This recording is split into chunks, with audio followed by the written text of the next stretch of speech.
Alat pancing ini adalah joran orang tua untuk menjadi kaya. Ikan yang ditangkapnya sangat besar. Tapi tidak ada yang bisa dia lakukan untuk menarik ikan itu. Dia akhirnya menarik ikan raksasa itu keluar dari air. Namun, pihak lain melakukan perlawanan untuk sementara waktu. Bahkan jika orang tua itu menariknya, dia tidak akan bisa ditarik. Dia justru langsung menyeret lelaki tua itu ke dalam air. Makhluk raksasa apa yang ditangkap?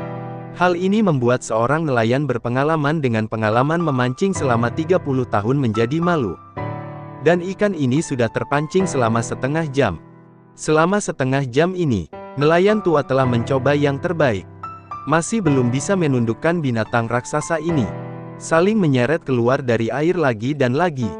Namun, pihak lain terlalu besar. Tiang bambu itu berulang kali diseret ke dalam air. Saya harus mengatakan bahwa ketangguhan tiang bambu ini sangat kuat. Jika itu adalah pancing biasa, mungkin jorannya meledak dan ikannya kabur. Namun tiang bambu sederhana ini berkali-kali menahan tarikan benda-benda raksasa, dan langsung serang makhluk raksasa itu keluar dari air.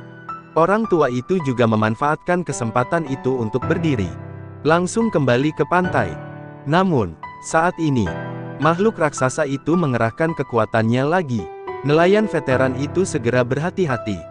Setelah putaran berikutnya, makhluk raksasa itu tampaknya telah kehilangan kekuatannya, membesarkan perut putihnya. Namun, pada saat ini, makhluk raksasa itu berjuang mati-matian, terjun ke dalam air lagi. Orang tua itu tahu bahwa jika dia berhadapan dengan raksasa, hal ini pasti akan menyebabkan joran meledak dan ikan kabur. Saya hanya bisa melepaskan pancingnya. Pada saat ini, makhluk raksasa yang hendak dikalahkan oleh generasi ke-6 tiba-tiba pecah lagi. Hal ini membuat nelayan tua itu sengsara. Dia berjuang untuk mengangkat benda raksasa itu, tapi dia diseret ke dalam air lagi. Untungnya, ikannya cukup enak dimakan. Kalau tidak, dia akan benar-benar kabur. Biarpun dia sangat malu dengan makhluk raksasa ini, namun nelayan tua itu berpegangan erat pada tiang bambu tersebut. Satu orang dan satu ikan membentuk zombie lagi. Nelayan tua itu akhirnya kembali ke tepi pantai. Namun makhluk raksasa itu kembali meronta dengan keras. Sesekali, saya harus mengubah benda raksasa itu menjadi 6 bentuk berbeda.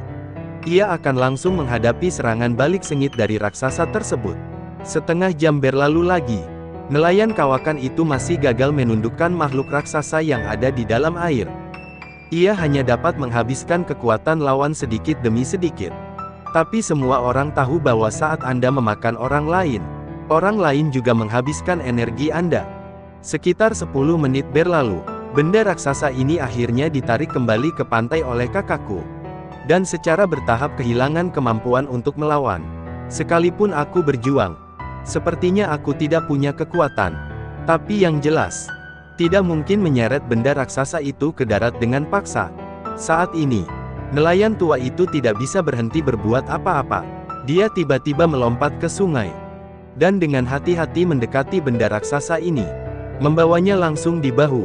Setelah lebih dari 1 jam tarik tambang, ikan ular tulang raksasa ini akhirnya berhasil ditundukkan oleh kakakku.